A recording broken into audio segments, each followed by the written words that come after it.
Zee 24 तास एक पाऊल पुढे। ग्रामीण भागातील जनतेला रोजगार उपलब्ध करून देण्यासाठी सुरू करण्यात आलेल्या रोजगार हमी योजनेच्या कामात गौडबंगाल असल्याचं वृत्त काल झी 24 तासनं प्रसारित केलं होतं। या सर्व प्रकाराची गंभीर दखल घेतली गेली असून उच्चस्तरीय अधिकाऱ्यांमार्फत चौकशी करण्याचे आदेश देण्यात आले।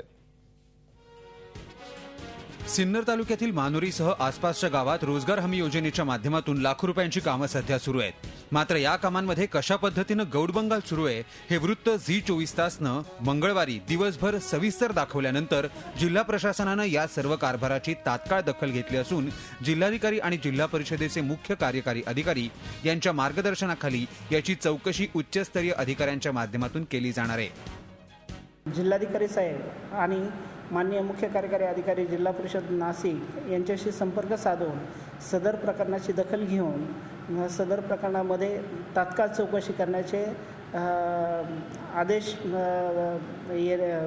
माननीय जिल्हाधिकारी आणि सीओ साहेबांनी दिलेले आहेत। त्याची चौकशी वरिष्ठ कार्यालयामार्फत करण्यात येईल।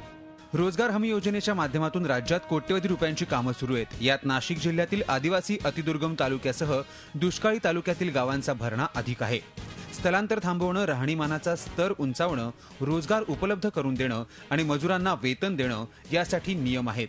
पण हे नियम किती काटेकोरपणे पाळले जातात आणि त्याची अंमलबजावणी होते का याचं उत्तर मात्र यंत्रणेकडे नाहीये। नाशिक जिल्ह्यामध्ये राष्ट्रीय रोजगार हमी कायद्याच्या अंतर्गत जी अंमलबजावणी व्हायला हवी ती अतिशय दुर्मिळ प्रमाणात होताना दिसते आहे। बहुसंख्य ठिकाणी जेसीबीने कामं करून घेतली जात आहेत।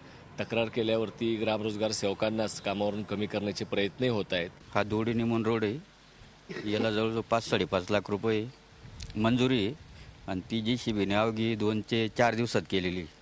कुठं काम झालंय, कुठं नाही, कुठं खडी टाकली, अजून खडी तर थोड्या वेळात टाकली आणि इकडे तर कुठं गटर घेतली, कुठं नाही घेतली, एवढं काम झालेलं आहे। मजुरी नाही, काही नाही, रोजगार हमीतून काम आहे। रोजगार हमीतनं पण मजूर दिसले तुम्हाला? नाही, मजूर कधी इकडे आलाच नाही। तर 4 दिवसात दिवसभर मानोरी गावात तळ ठोकून होते।